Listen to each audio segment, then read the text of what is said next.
ಪರಿಶಿಷ್ಟ ಜಾತಿಯ ಬಂಜಾರ ಸಮುದಾಯಕ್ಕೆ ಸೇರಿದಂತಹ ಒಬ್ಬ ಮಹಿಳೆಗೆ ಮೀನು ಕದ್ದ ಆರೋಪದ ಮೇಲೆ ಮರಕ್ಕೆ ಕಟ್ಟಿ ಹಾಕಿ ಥಳಿಸಿ ಅಮಾನುಷವಾಗಿ ಇಡೀ ನಾಗರಿಕ ಸಮುದಾಯವೇ ತಲೆ ತಗ್ಗಿಸುವಂಥ ಕೆಲಸ ಈ ಭಾಗದಲ್ಲಿ ನಡೆದಿದೆ. ಇವತ್ತು ಉಡುಪಿ ಬಹಳ ಸುಸಂಸ್ಕೃತ ಜಿಲ್ಲೆ. ಈ ಜಿಲ್ಲೆಯಲ್ಲಿ ಈ ರೀತಿಯ ಕೃತ್ಯಗಳು ನಡೆದಿರ್ತಕ್ಕಂಥದ್ದು ನಿಜಕ್ಕೂ ಇಡೀ ದಲಿತ ಸಮುದಾಯಕ್ಕೆ ನುಂಗಲಾಗದಂತಹ ಒಂದು ನೋವಾಗಿದೆ. ಈ ಪ್ರಕರಣಕ್ಕೆ ಸಂಬಂಧಿಸಿದಂತೆ ಈ ಭಾಗದಲ್ಲಿ ಮಾಜಿ ಸಚಿವರಾಗಿರ್ತಕ್ಕಂಥ ಪ್ರಮೋದ್ ಮಧ್ವರಾಜ್ ಅವರು ಆ ಮಹಿಳೆಗೆ ಸಾರ್ವಜನಿಕವಾಗಿ ಹೊಡೆದಿದ್ದೇ ಸರಿ ಎನ್ನುವಂಥ ಸಮರ್ಥನೆಯನ್ನು ಮಾಡ್ತಾ ಇದ್ದಾರೆ. ಪ್ರಮೋದ್ ಮಧ್ವರಾಜ್ ಅವರು ಉಡುಪಿಯಲ್ಲಿ ಮೀನುಗಾರರ ಸಭೆ ನಡೆದಿತ್ತು. ಆ ಸಭೆಯಲ್ಲಿ ಆ ಮಹಿಳೆಗೆ ಕಟ್ಟಿ ಹಾಕಿದ್ದು ಸರಿ, ಆಕೆಗೆ ಹೊಡೆದಿದ್ದು ಸರಿ ಅಂಥೇಳಿ ಒಂದು ಪ್ರಚೋದನಕಾರಿಯ ಒಂದು ಭಾಷಣವನ್ನು ಮಾಡಿದ್ದಾರೆ. ಅದಲ್ಲದೆ ಆ ಮಹಿಳೆಗೆ ಬಹಿರಂಗವಾಗಿ ಕಳ್ಳಿ ಅಂಥೇಳಿ ಆತ ಹೇಳಿದ್ದಾರೆ. ಪ್ರಮೋದ್ ಮಧ್ವರಾಜ್ ಅವರಿಗೆ ಆ ಮಹಿಳೆಯ ಬಗ್ಗೆ, ಆ ಸಂತ್ರಸ್ತ ಮಹಿಳೆಯ ಬಗ್ಗೆ ಮಾತನಾಡುವಂಥ ಯಾವುದೇ ರೀತಿಯ ಒಂದು ನೈತಿಕತೆ ಇಲ್ಲ. ಉಡುಪಿಯ ಮಲ್ಪೆ ಭಾಗದಲ್ಲಿ ಏನೀಗಾಗಲೇ ಸಾಮಾಜಿಕ ಜಾಲತಾಣಗಳಲ್ಲಿ ವೈರಲ್ ಆಗಿರ್ತಕ್ಕಂಥ ಒಂದು ವಿಡಿಯೋ ಬಂದಿದೆ.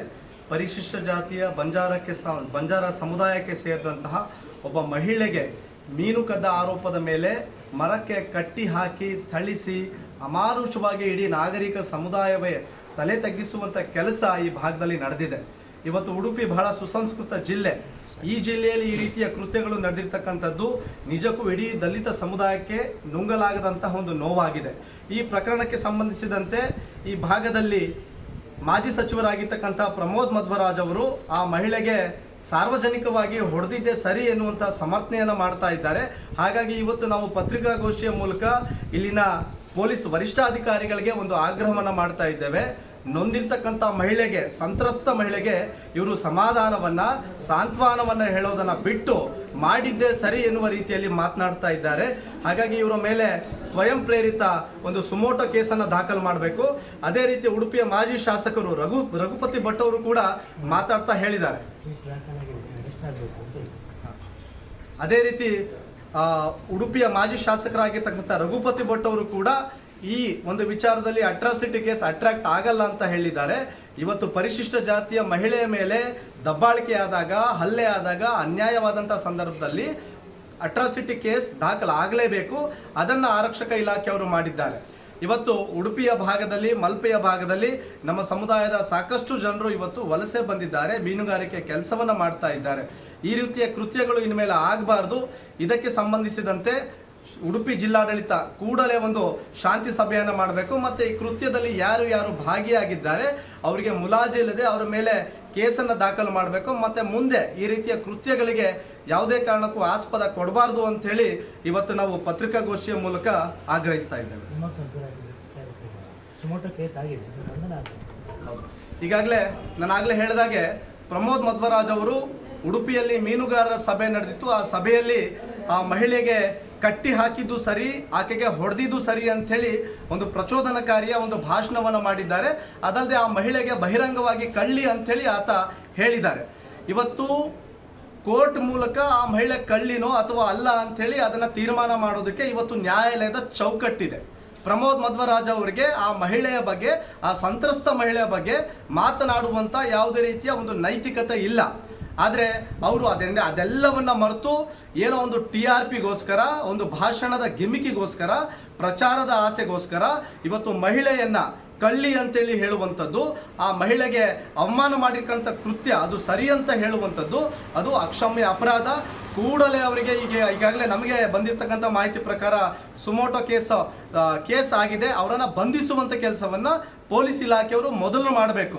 ಈ ಕರಾವಳಿ ಭಾಗದಲ್ಲಿ ಕಾನೂನು ಸುವ್ಯವಸ್ಥೆ ಉಳಿಬೇಕು ಅಂತ ಅಂದರೆ ಈ ರೀತಿಯ ಒಂದು ಹೇಳಿಕೆಗಳಿಗೆ ಕಡಿವಾಣ ಹಾಕಲೇಬೇಕು. ಆತ ಒಬ್ಬ ಮಾಜಿ ಸಚಿವ ಅಲ್ಲ, ಒಬ್ಬ ಗ್ರಾಮ ಪಂಚಾಯಿತಿ ಸದಸ್ಯನಾಗೋದಕ್ಕೂ ಕೂಡ ಲಾಯಕ್ಕಿಲ್ಲ. ಯಾಕಂದರೆ ಒಂದು ಮಹಿಳೆಯನ್ನು ಗೌರವಿಸಿದ ಮೇಲೆ, ಆ ಸಂತ್ರಸ್ತ ಮಹಿಳೆಗೆ ಸಾಂತ್ವನ ಹೇಳಿದ ಮೇಲೆ ಬೇಕಾಬಿಟ್ಟಿ ತನಗೆ ಅನಿಸಿದಾಗೆ ಹೇಳಿಕೆಯನ್ನು ಕೊಡ್ತಕ್ಕಂಥ ಪ್ರಮೋದ್ ಮಧ್ವರಾಜ್ ಅವರ ಮೇಲೆ ಕೂಡಲೇ ಅವರನ್ನು ಬಂಧಿಸುವಂಥ ಕೆಲಸ ಇಲ್ಲಿನ ಆರಕ್ಷಕ ಇಲಾಖೆಯವರು ಮಾಡಲೇಬೇಕು ಅಂತೇಳಿ ಈ ಸಂದರ್ಭದಲ್ಲಿ ನಾವು ಒತ್ತಾಯಿಸ್ತಾ ಇದ್ದೀವಿ. ಎಲ್ಲರಿಗೂ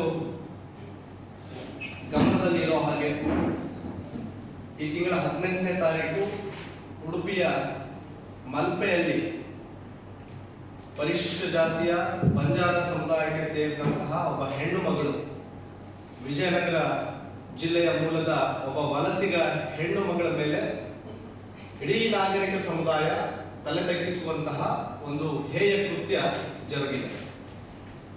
ಬಹುಶಃ ಇವತ್ತು ಕರಾವಳಿ, ಮಂಗಳೂರು ಮತ್ತು ಉಡುಪಿ ಭಾಗದಲ್ಲಿ ಕರ್ನಾಟಕ ರಾಜ್ಯದ ನಮ್ಮ ಕಲ್ಯಾಣ ಕರ್ನಾಟಕ, ಉತ್ತರ ಕರ್ನಾಟಕ ಮತ್ತು ಮಧ್ಯ ಕರ್ನಾಟಕ ಭಾಗದಿಂದ ಪರಿಶಿಷ್ಟ ಜಾತಿಯ ನಮ್ಮ ಬಂಜಾರ ಸಮುದಾಯ ಉದ್ಯೋಗವನ್ನು ಆರಿಸಿಕೊಂಡು ಹೊಟ್ಟೆಪಾಡಿಗಾಗಿ ಇಲ್ಲಿ ಬಂದು ನೆಲೆ ನಿಂತು ತಮ್ಮ ಜೀವನವನ್ನು ಸಾಗಿಸುವಂಥದ್ದು ವಾಡಿಕೆಯಾಗಿದೆ. ಮೂಲತಃ ಈ ದೇಶದ ಅತಿದೊಡ್ಡ ಬುಡಕಟ್ಟು ಸಮುದಾಯಗಳಲ್ಲಿ ಒಂದಾಗಿರ್ತಕ್ಕಂತಹ ಬಂಜಾರ ಸಮುದಾಯದ ಕುಲಕಸುಬು ಹಿಂದಿನ ಕಾಲದಲ್ಲಿ ವ್ಯಾಪಾರ ಆಗಿತ್ತು. ಈ ದೇಶದಲ್ಲಿ ಸ್ವತಂತ್ರ ಸಿಕ್ಕ ನಂತರ ಬಂಜಾರ ಸಮುದಾಯ ದೇಶದ ಬೇರೆ ಬೇರೆ ಭಾಗಗಳಿಗೆ ಜೀವನೋಪಾಯಕ್ಕಾಗಿ ಮತ್ತೆ ಹೊಟ್ಟೆಪಾಡಿಗಾಗಿ ವಲಸೆ ಹೋಗುವಂಥದ್ದು ಇವತ್ತು ನಾವೆಲ್ಲರೂ ಕೂಡ ಕಾಣ್ತಾ ಇದ್ದೇವೆ. ಅದೇ ರೀತಿ ಈ ಸುಸಂಸ್ಕೃತರ ಜಿಲ್ಲೆ, ಧರ್ಮಶ್ರದ್ಧೆ ಇರ್ತಕ್ಕಂಥ ಜಿಲ್ಲೆ ಅಂತ ಹೇಳಿ ಉಡುಪಿ ಮತ್ತೆ ಮಂಗಳೂರು ಪ್ರಾಂತ್ಯಗಳಿಗೆ ನಮ್ಮವರು ವಲಸೆ ಬಂದು ಇಲ್ಲಿ ಕೆಲಸವನ್ನು ಮಾಡ್ತಾ ತಮ್ಮ ಜೀವನವನ್ನು ಸಾಗಿಸ್ತಾ ಇದ್ದಾರೆ.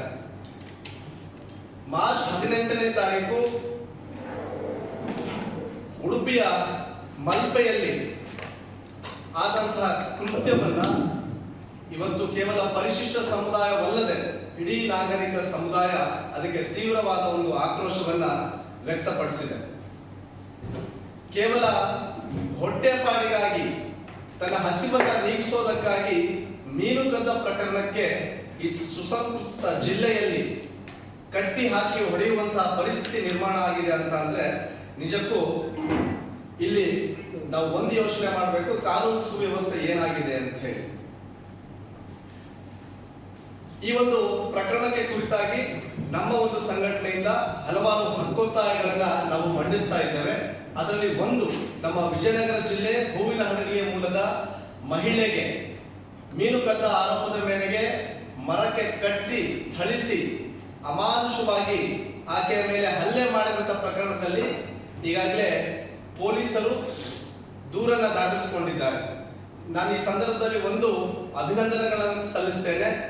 ಈ ಕೃತ್ಯ ಆದ 24 ಗಂಟೆಯ ಒಳಗೆ ಕರ್ನಾಟಕ ರಾಜ್ಯದ ಘನತೆ ಹೊತ್ತ ಮಾನ್ಯ ಮುಖ್ಯಮಂತ್ರಿಗಳು, ಅದೇ ರೀತಿಯ ಈ ಭಾಗದ ಸಚಿವರು, ಜಿಲ್ಲಾ ಉಸ್ತುವಾರಿ ಸಚಿವರು ಆಗಿರ್ತಕ್ಕಂಥ ಶ್ರೀಮತಿ ಲಕ್ಷ್ಮೀ ಹೆಬ್ಬಾಳ್ಕರ್ ಅವರೆಲ್ಲರೂ ಕೂಡ ಮುತುವರ್ಜಿಯನ್ನು ವಹಿಸಿ ಆರಕ್ಷಕ ಇಲಾಖೆಗೆ, ಜಿಲ್ಲಾ ಪೊಲೀಸ್ ವರಿಷ್ಠಾಧಿಕಾರಿಗಳಿಗೆ ಒಂದು ನಿರ್ದೇಶನವನ್ನ ಮಾಡಿ ಈ ಕೃತ್ಯದಲ್ಲಿ ಭಾಗಿಯಾದವರನ್ನ ಬಂಧಿಸಲಿಕ್ಕೆ ಅವರು ಏನು ಹೆಜ್ಜೆಯನ್ನ ಇಟ್ಟಿದ್ರು. ಅದಕ್ಕೆ ನಾನು ಸ್ವಾಗತಿಸ್ತೇನೆ. ಮತ್ತೆ ಉಡುಪಿ ಜಿಲ್ಲೆಯ SP ಅವರು ತಕ್ಷಣವೇ ಸ್ಪಂದಿಸಿ ಪೊಲೀಸ್ ಇಲಾಖೆ ಒಳ್ಳೆಯ ಕೆಲಸವನ್ನ, ಬಂಧಿಸುವ ಕೆಲಸವನ್ನ ಮಾಡಿದೆ. ಹಾಗಾಗಿ ಅವರಿಗೆ ನಾನು ಮೊಟ್ಟ ಮೊದಲನೇದಾಗಿ ನಾನು ಶ್ಲಾಘನೆಯನ್ನು ಸಲ್ಲಿಸ್ತೇನೆ.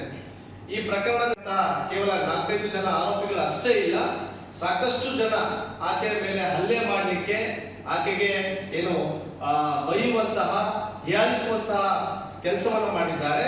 ಇನ್ನು ಇತರರು ಇರುವಂತಹ ಈ ಪ್ರಕರಣದಲ್ಲಿ ಇರುವಂತಹ ಒಂದು ಶಂಕೆ ನಮಗೆ ವ್ಯಕ್ತವಾಗಿದೆ. ಹಾಗಾಗಿ ಆರಕ್ಷಕ ಇಲಾಖೆಯವರು ಮತ್ತೊಮ್ಮೆ ಪಾರದರ್ಶಕ ತನಿಖೆಯನ್ನು ಮಾಡಿ ಈ ಕೃತ್ಯದಲ್ಲಿ ಭಾಗಿಯಾಗಿರ್ತಕ್ಕಂಥ ಇತರರ ಮೇಲೆ ಕೂಡ ಕಾನೂನು ರೀತಿಯ ಒಂದು ಮೊಕದ್ದಮೆಯನ್ನು ದಾಖಲಿಸಬೇಕು ಅಂತೇಳಿ ನಾವು ಕೇಳ್ಕೊಳ್ತಾ ಇದ್ದೇವೆ. ಇದು ಒಂದು. ಎರಡನೆಯದು, ಮೊನ್ನೆ ದಿನ ನಾವು ಯೂಟ್ಯೂಬ್ ಅಲ್ಲಿ ಮೀಡಿಯಾದಲ್ಲಿ ನೋಡ್ತೀವಿ, ಉಡುಪಿಯ ನಮ್ಮ ಮೀನುಗಾರರ ಸಂಘದವರು ಒಂದು ಸಭೆಯನ್ನು ಮಾಡಿದ್ರು. ಇಲ್ಲಿ ಒಂದು ನಾವು ಗಮನಿಸಬೇಕು, ಎಲ್ಲೋ ಒಂದು ಕಡೆ ದೂರದ ಊರಿನಿಂದ ಉಡುಪಿಗೆ ಯಾಕೆ ಬರ್ತೀವಿ ಅಂತ ಅಂದ್ರೆ, ಇದು ಒಂದು ಸುಸಂಸ್ಕೃತ ಜಿಲ್ಲೆ, ನಾವು ಉದ್ಯೋಗವನ್ನು ಅರಸಿ ಬರ್ತೀವಿ. ಕಡಲಿನ ಆಳದಷ್ಟು ಇಲ್ಲಿನ ಜನರಿಗೆ ಹೃದಯ ವೈಶಾಲ್ಯತೆ ಇದೆ ಅಂತ ಹೇಳಿ ನಾವು ನಂಬ್ತೇವೆ. ಈಗ ಎರಡನೇದು, ನನ್ನ ಒಂದು ಎರಡನೇದು ಅಂದ್ರೆ, ಮಾಜಿ ನಮ್ಮ ಸಚಿವರು ಪ್ರಮೋದ್ ಮಧ್ವರಾಜ್ ಅವರು ತಮ್ಮ ಭಾಷಣದಲ್ಲಿ ಬಹಳ ಅಬ್ಬರದ ಭಾಷಣವನ್ನ ಮಾನ್ಯ ಸಚಿವರು ಮಾಡಿದ್ರು.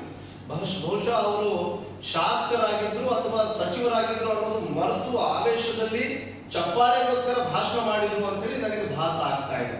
ಯಾಕಂದ್ರೆ ಅವರು ಭಾಷಣದಲ್ಲಿ ಹೇಳ್ತಾರೆ, ತಪ್ಪು ಮಾಡಿದ ಮಹಿಳೆಯನ್ನ ಹೊಡೆದ್ರೆ ತಪ್ಪೇನು ಅಂತ ಹೇಳಿ, ಮರಕ್ಕೆ ಕಟ್ಟಿ ಹಾಕಿದ್ದು ಸರಿ, ಕಟ್ಟಿ ಹಾಕಲೇಬೇಕು ಎನ್ನುವಂತಹ ಪ್ರಚೋದನಕಾರಿ ಹೇಳಿಕೆಯನ್ನ ಮಾನ್ಯ ಮಾಜಿ ಸಚಿವರು ಅವತ್ತಿನ ದಿನ ಮಾತಾಡ್ತಾರೆ. ಇದು ಪ್ರಚೋದನಕಾರಿ ಹೇಳಿಕೆ. ಯಾಕಂದ್ರೆ ಈಗಾಗಲೇ ಆರಕ್ಷಕ ಇಲಾಖೆಯವರು ಅಟ್ರಾಸಿಟಿಯನ್ನ ಮಾಡಿದ್ದಾರೆ.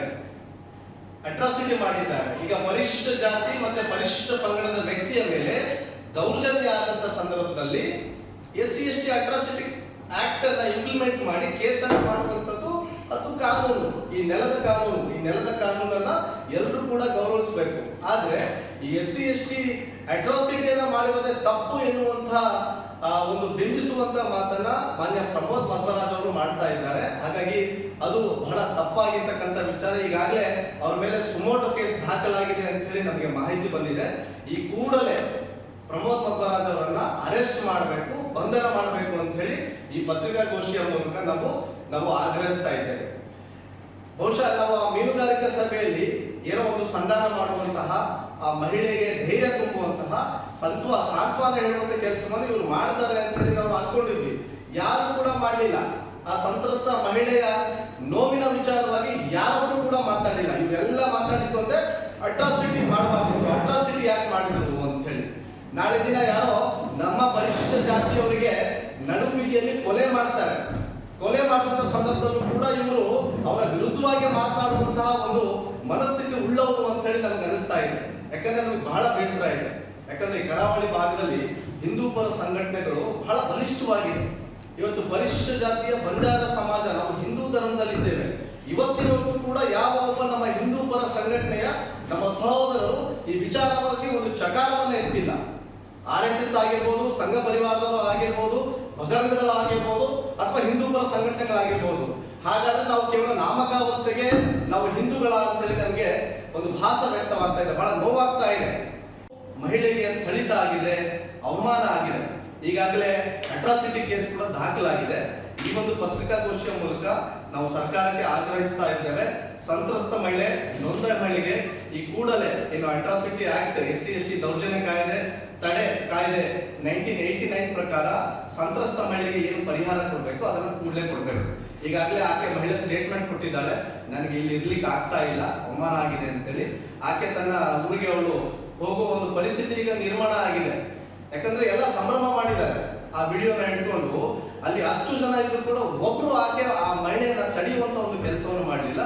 ಎಲ್ಲಿ ಮಾನವೀಯತೆ ಇದೆ? ಹ್ಯುಮ್ಯಾನಿಟೇರಿಯನ್ ಎಲ್ಲಿದೆ? ಈ ಭಾಗದಲ್ಲಿ ಎಲ್ಲಿದೆ ಮಾನವೀಯತೆ? ಎಲ್ಲಿದೆ?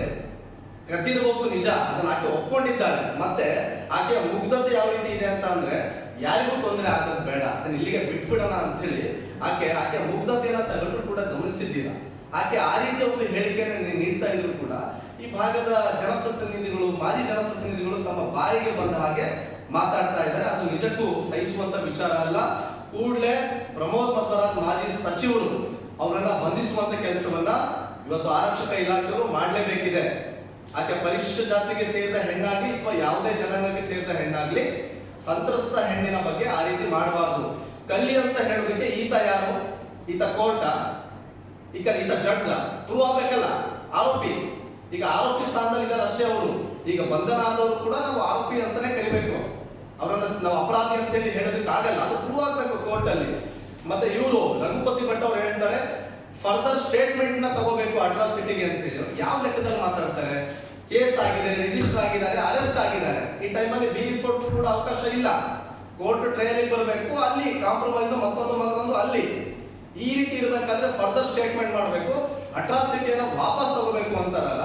ಇವರೆಲ್ಲ MLA ಆಗೋದಕ್ಕೆ ಲಾಯಕ್ಕಿಲ್ಲ. ಇವರೆಲ್ಲ ಗ್ರಾಮ ಪಂಚಾಯತಿ ಮೆಂಬರ್ ಆಗೋದಕ್ಕೂ ಇವ್ರು ಲಾಯಕ್ಕಿಲ್ಲ. ಅಂತವ್ರನ್ನ ನೀವು ಉಡುಪಿಯವರು, ಸುಸಂಸ್ಕೃತ ಜಿಲ್ಲೆಯವರು MLA ಮಾಡಿದಿರಾ, ಮಂತ್ರಿಯನ್ನು ಮಾಡಿದಿರಾ? ಇವರಿಂದ ಏನು ಸಂದೇಶ ಇದೆ ಈ ಸಮಾಜಕ್ಕೆ? ಯಾವುದೇ ರೀತಿಯ ಸಂದೇಶ ಇಲ್ಲ. ಮತ್ತೆ ಈ ಪ್ರಕರಣವನ್ನ ದೊಡ್ಡದು ಮಾಡಬೇಕು ಅನ್ನೋದು ನಮ್ಮ ಮನಸ್ಸಲ್ಲಿ, ಯಾರ ಮನಸ್ಸಲ್ಲೂ ಇಲ್ಲ. ಯಾಕಂದ್ರೆ ಇವತ್ತು ನಮ್ಮ ಸಮುದಾಯದ ಜನರಿಗೆ ಆಶ್ರಯವನ್ನು ಕೊಟ್ಟಿದ್ದು ಉಡುಪಿ ಮತ್ತು ಮಂಗಳೂರು ಭಾಗ. ನಮ್ಮವರೆಲ್ಲ ಇಲ್ಲಿ ಕೂಲಿ ನಾಲಿ ಕೆಲಸವನ್ನು ಮಾಡಿಕೊಂಡು ಬದುಕ್ತಾ ಇದ್ದಾರೆ. ಹಾಗಾಗಿ ಯಾರು ತಪ್ಪು ಮಾಡಿದ್ದಾರೆ ಅವರಿಗೆ ಶಿಕ್ಷೆ ಆಗಲೇಬೇಕು. ನೆಲದ ಕಾನೂನನ್ನ ಪ್ರತಿಯೊಬ್ಬರು ಕೂಡ ಗೌರವಿಸಲೇಬೇಕು. ಈ ನಿಟ್ಟಿನಲ್ಲಿ ಉಡುಪಿ ಜಿಲ್ಲಾಡಳಿತ, ಡಿಸ್ಟ್ರಿಕ್ಟ್ ಅಡ್ಮಿನಿಸ್ಟ್ರೇಷನ್ ಕೂಡಲೇ ಈ ವಿಚಾರವಾಗಿ ಮಧ್ಯಸ್ಥಿಕೆಯನ್ನು ವಹಿಸಿ ಒಂದು ಶಾಂತಿ ಸಭೆಯನ್ನು ಅದೇ ಜಾಗದಲ್ಲಿ ಮಾಡಬೇಕು.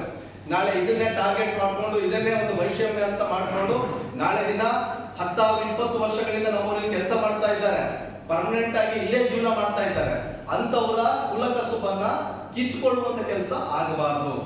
ಹಾಗಾಗಿ ದಯಮಾಡಿ ಕೂಡಲೇ ಜಿಲ್ಲಾಡಳಿತ, ಉಡುಪಿಯ ಡಿಸ್ಟ್ರಿಕ್ಟ್ ಅಡ್ಮಿನಿಸ್ಟ್ರೇಷನ್ ಏನಿದೆ, ಈ ಕೂಡಲೇ ಆ ಭಾಗದಲ್ಲಿ ಘಟನೆ ನಡೆದ ಭಾಗದಲ್ಲಿ ಒಂದು ಶಾಂತಿ ಸಭೆಯನ್ನ ಮಾಡಬೇಕು. ಇವತ್ತು ಮೊಗವೀರರು ಕೂಡ ನಮ್ಮ ಸಹೋದರರು. ಯಾಕಂದ್ರೆ ನಮಗೆ ಆಶ್ರಯ ಕೊಟ್ಟಿದ್ದೀರಾ, ನೀವು ನಮಗೆ ದುಡಿಮೆ ಕೊಟ್ಟಿದ್ದೀರಾ, ನಮಗೆ ಸಂಬಳ ಕೊಟ್ಟಿದ್ದೀರಾ. ಹಾಗಾಗಿ ಯಾರೋ ಒಬ್ರು ಮಾಡಿದ್ರು ಅಂತೇಳಿ ಇಡೀ ಸಮುದಾಯವನ್ನ ದೂಷಿಸುವಂತ ಕೆಲಸವನ್ನ ನಾವ್ ಯಾರು ಕೂಡ ಮಾಡೋದಿಲ್ಲ. ಕೃತ್ಯ ಆಗಿದೆ, ಆ ಕೃತ್ಯದಲ್ಲಿ ಭಾಗಿಯಾದವರಿಗೆ ಕಠಿಣ ಶಿಕ್ಷೆ ಆಗಲೇಬೇಕು. ಅಟ್ರಾಸಿಟಿಯನ್ನು ವಾಪಸ್ ತೆಗೆದುಕೊಳ್ಳುವಂತ ಪ್ರಶ್ನೆನೇ ಇಲ್ಲ, ತೆಗೆದುಕೊಳ್ಳಕ್ ಬರೋದು ಇಲ್ಲ. ಅದನ್ನ ಮಿಸ್ಟರ್ ಮಧ್ವರಾಜು ಮತ್ತೆ ಮಿಸ್ಟರ್ ರಘುಪತಿ ಭಟ್ ಅವರು ಅರ್ಥ ಮಾಡ್ಕೊಳ್ಬೇಕು.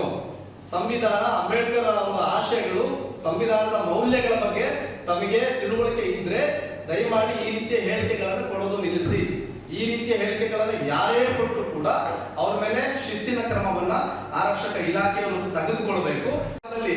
ಈ ಬೆಂಕಿ ಹಚ್ಚುವ ಕೆಲಸಗಳು ಬಹಳ ಆಗ್ತವೆ. ಕೋಮುವಾದದ ಒಂದು ಹಿನ್ನೆಲೆಯನ್ನು ಇಟ್ಕೊಂಡು ನಾವು ನೋಡ್ತಾ ಹೋದ್ರೆ, ಇದೇ ಪ್ರಕರಣದಲ್ಲಿ ಯಾರಾದ್ರೂ ಒಬ್ಬ ಮುಸ್ಲಿಂ ಇದ್ದಿದ್ರೆ ಇವತ್ತು ಆಕಾಶ ಭೂಮಿ ಎರಡು ಒಂದು ಮಾಡ್ತಾ ಇದ್ರು ನಮ್ಮ ಹಿಂದೂ ಪರ ಸಂಘಟನೆಯ ಸ್ನೇಹಿತರು.